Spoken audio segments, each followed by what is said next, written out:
Bismillahirrahmanirrahim. Alhamdulillahirabbil Allahumma shalli wa sallim ala sayyidina Muhammad wa alihi washabihi ajmain, amma ba'du. Yang kami muliakan Sohibul Bait, Kiai Haji Imaduddin Usman, dan para alim ulama, Kiai Maujud, Abah Yai Yusuf Al-Mubarak Al-Jalani Al-Hasani, dan juga tamu kita dari Jogja, Gus Fuad Pleret, Gus Islah, Pak Komandan dari Densus dan lain sebagainya. Yang mohon maaf juga para mujahid zaman now, para YouTuber yang kami hormati juga. Dan mohon maaf yang tidak dapat kami sebut satu persatu, tapi tanpa mengurangi rasa hormat. Selamat datang di bumi Banten, di pesantren Nahdlatul Ulum. Nama jalannya Jalan Nawawi Muda. Jadi alhamdulillah tokoh kita Kiai Imaduddin Usman ini insya Allah dengan rumahnya atau pesantrennya ada di Jalan Nawawi Muda, insya Allah ini melanjutkan perjuangan Syekh Nawawi Al-Bantani di masa lalu, di masa kekinian.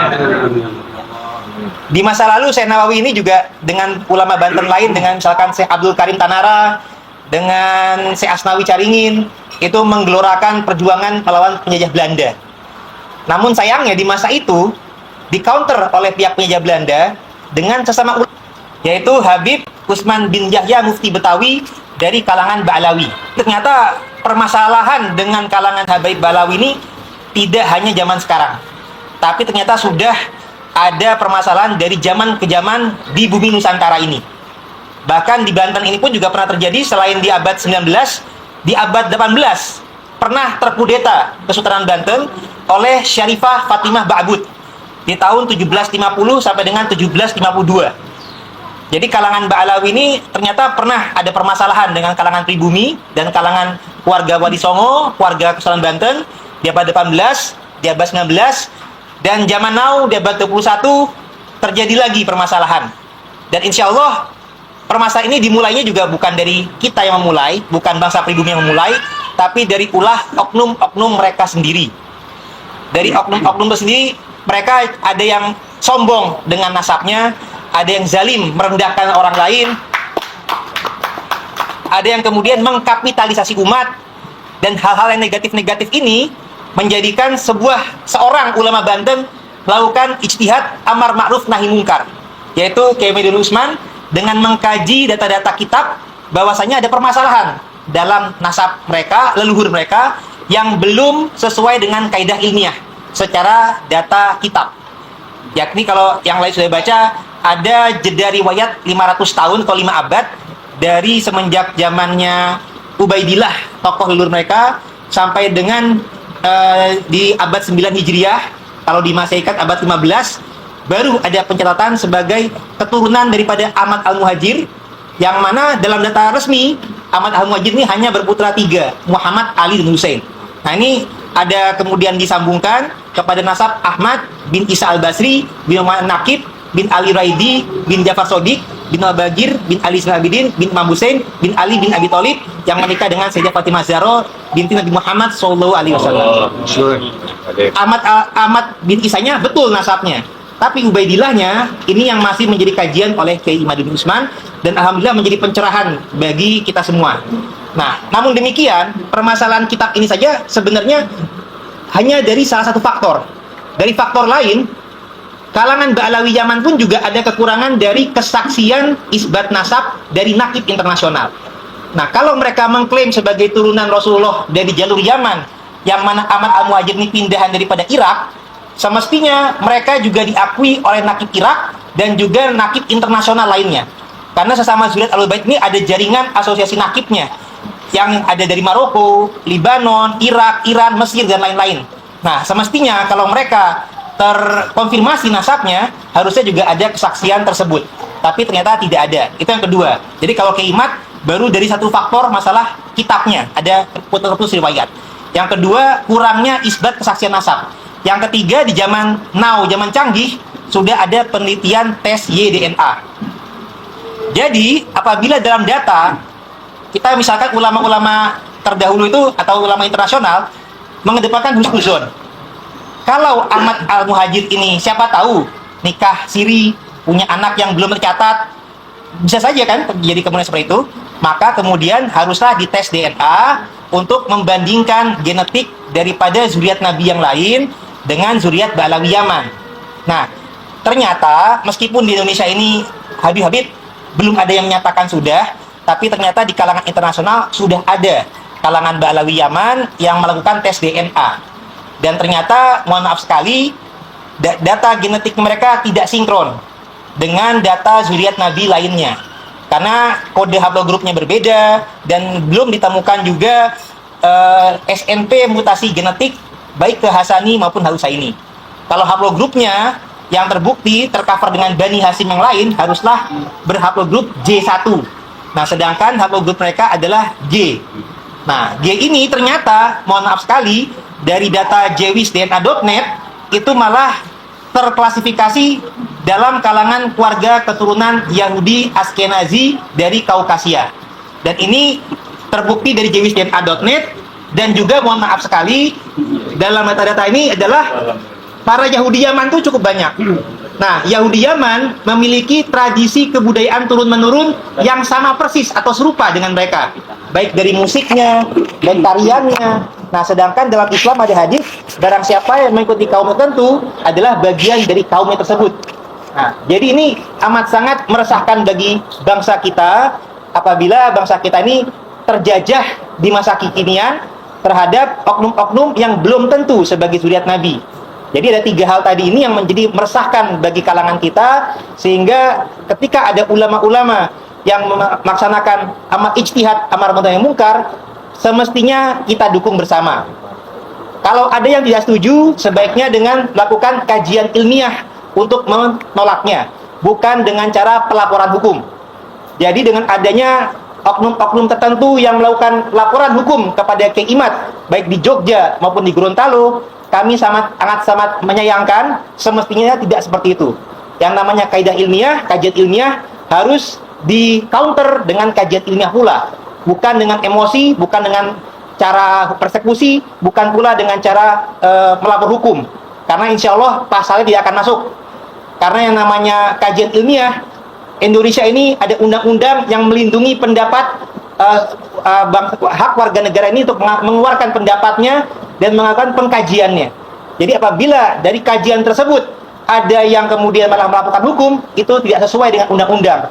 Jadi kami juga menghimbau Pak Polisi dan penegak hukum lainnya supaya laporan hukum tersebut jangan sampai malah menjadikan negara kita atau aparat hukumnya apabila menerima pendapat mereka malah inkonstitusional, karena tidak sesuai dengan undang-undang untuk yang melindungi hak warga negara untuk mengeluarkan pernyataan pendapat dan pemikirannya. Apalagi ternyata dari indikasi-indikasi yang ada, bisa open source Pak, bisa di jewisdna.net, bisa di Family Tree DNA, bisa juga dari YouTube, itu juga ada bukti-bukti budaya dan tradisi Yahudi Yaman yang ternyata malah sinergi atau selaras dengan budaya-budaya habaib Ba'alawi Yaman yang kita pertanyakan. Karena para zuriat Nabi yang lain dari Irak, dari Mesir, dari Arab Saudi, ternyata budayanya berbeda dengan mereka. Kalau mereka menyatakan sebagai zuriat Nabi, semestinya memiliki kebudayaan yang sama. Itu satu hal dalam masalah kajian kimat.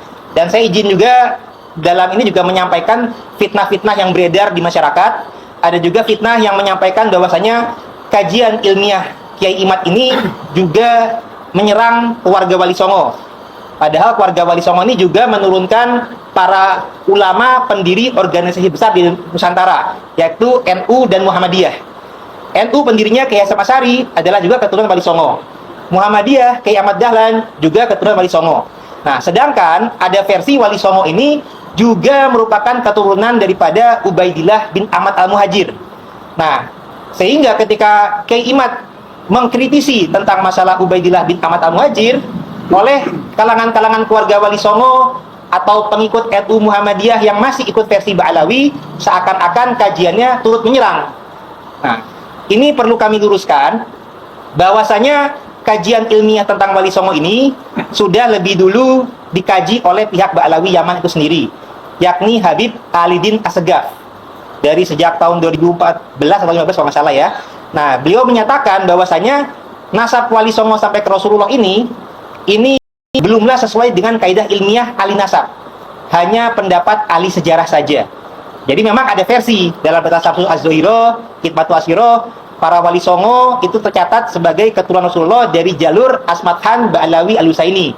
Nah, akan tetapi di zaman sekarang kemudian yang tadinya itu sudah tercatat dalam kitab nasab dibantah kembali oleh peneliti nasab ketika diwawancara oleh peneliti dari Jepang. Dan di sana dinyatakan bahwasanya nasab wali songo itu hanya pendapat ahli sejarah.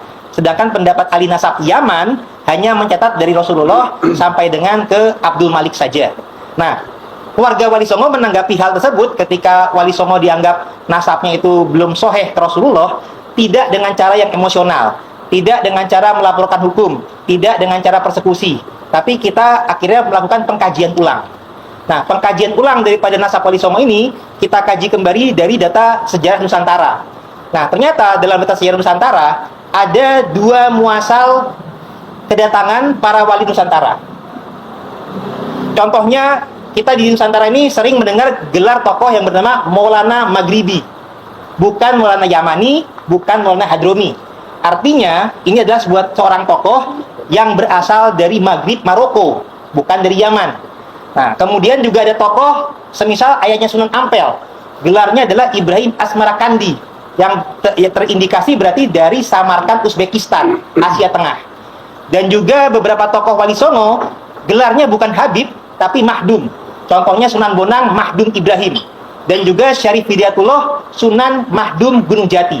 Ada gelar Syarif, ada gelar Mahdum, bukan gelar Habib. Kalau dari Yaman kan Habib gelarnya. Nah, zuriat Nabi ini yang tercatat resmi gelarnya adalah Sayyid dan Syarif. Nah, ternyata Mahdum juga adalah gelar zuriat Ahlul Bait Nabi yang lazim digunakan di daerah Asia Tengah, Uzbekistan. Nah, berarti ini menjadi indikasi ada wali Nusantara yang berasal dari Maroko, ada yang berasal dari Asia Tengah atau Uzbekistan, dan tidak ada yang dari Yaman. Karena kalau dari Yaman tadi harusnya gelarnya Habib, Maulananya harusnya Hadromi Yamani, Ibrahimnya juga Asmarakandi tapi Yamani, tapi kan bukan. Arti kata, kita kemudian menemukan indikasi baru, kemudian di zaman sekarang kita sudah canggih, sudah bisa melakukan korespondensi langsung dengan nakib internasional dari negeri muasal kedatangannya. Jadi wali yang berasal dari Maroko, kemudian kita melakukan korespondensi dengan pihak Maroko. Atasnya lagi Irak dengan pihak Irak. Kalau yang dari Mesir atau Uzbek ya dengan Uzbek. Nah, inilah yang ternyata para leluhur kita di zaman dulu atau sesepuh-sesepuh kita belum sempat mengkonfirmasi dengan daerah atau nakib keluarganya dari kalangan Maroko maupun kalangan Uzbekistan.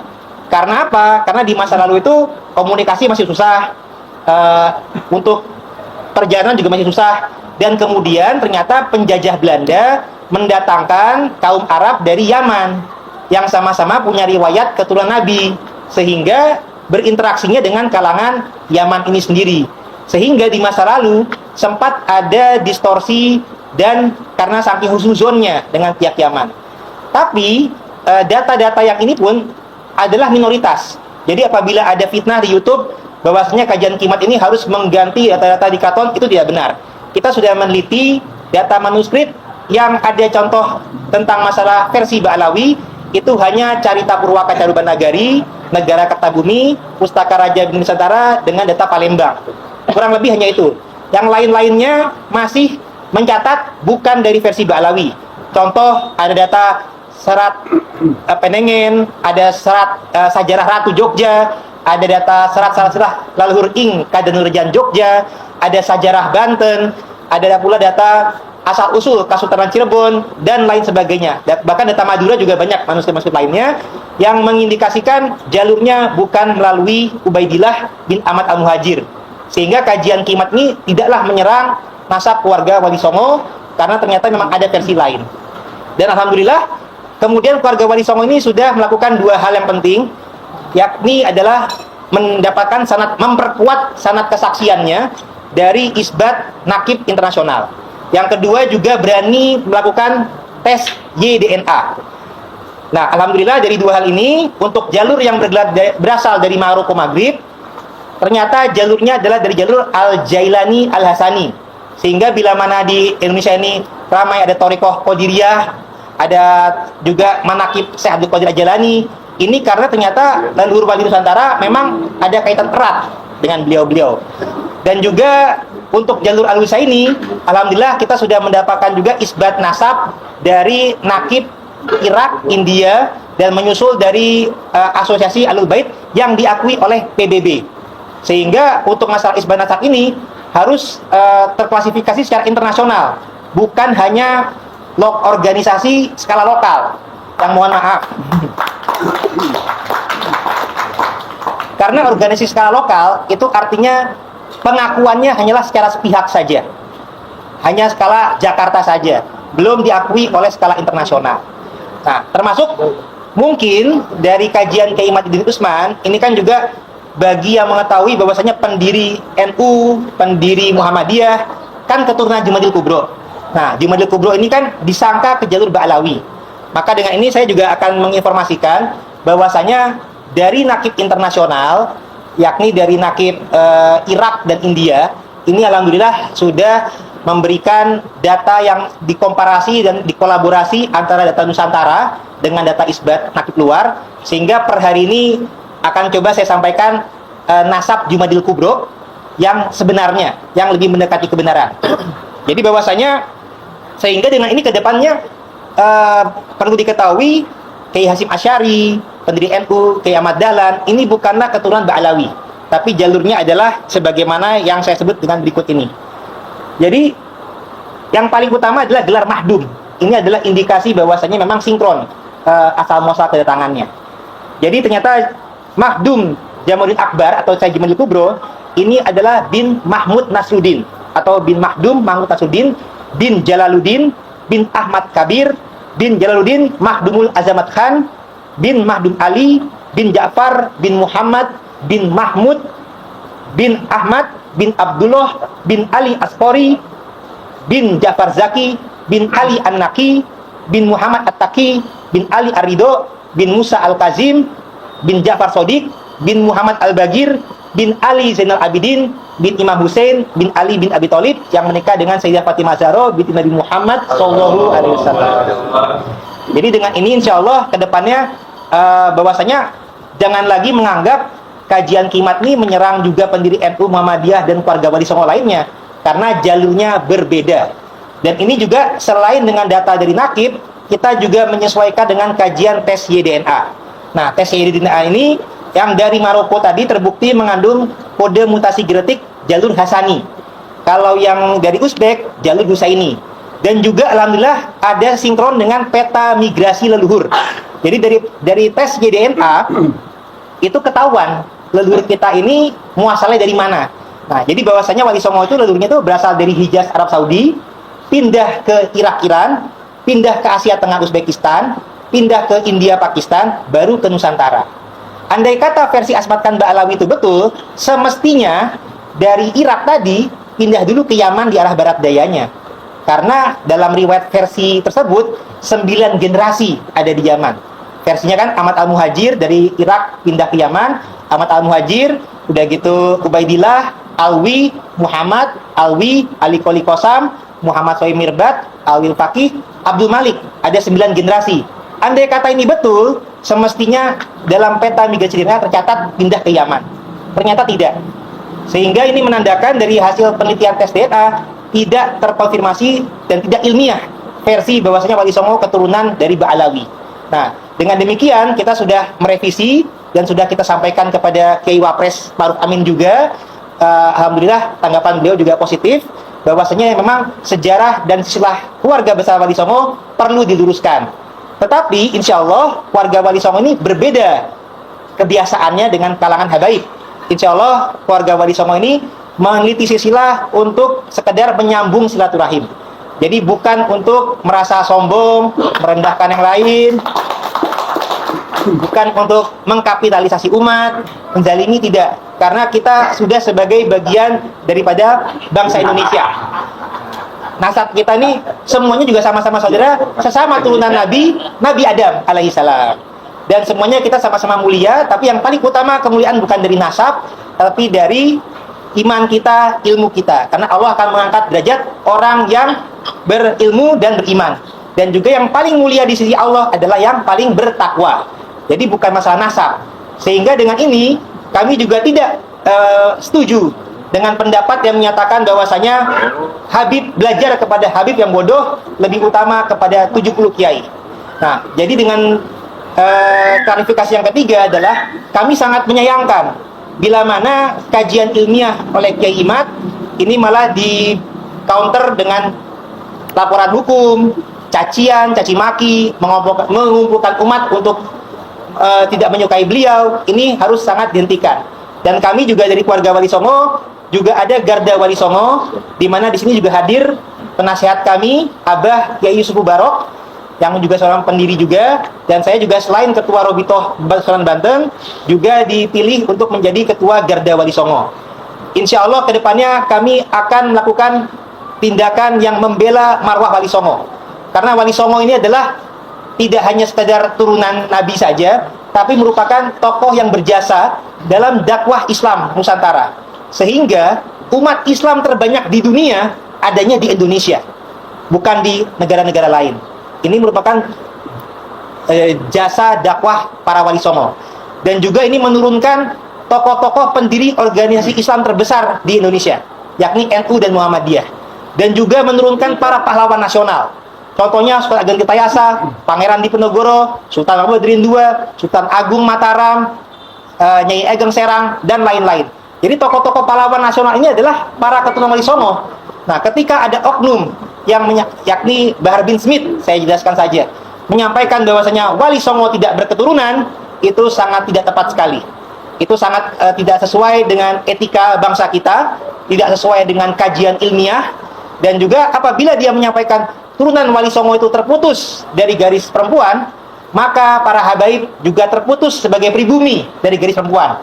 Karena kan mereka mengaku pribuminya dari turunan garis perempuan. Kalau mereka konsisten hanya garis laki, berarti mereka bukan pribumi. Kalau. Maka dari itu, insya Allah kita ya. Maka dari itu, insya Allah kita dalam pertemuan kali ini saling bahu-membahu, saling sinergi demi menjaga marwah bangsa ini. Kami tidak ingin ada lagi bangsa kita yang diperbudak. Sudah cukup 350 tahun dijajah oleh Belanda. Jangan dilanjutkan penjajahan oleh kalangan bangsa lain di negeri sendiri. Sekian dari kami. Wassalamualaikum warahmatullahi wabarakatuh.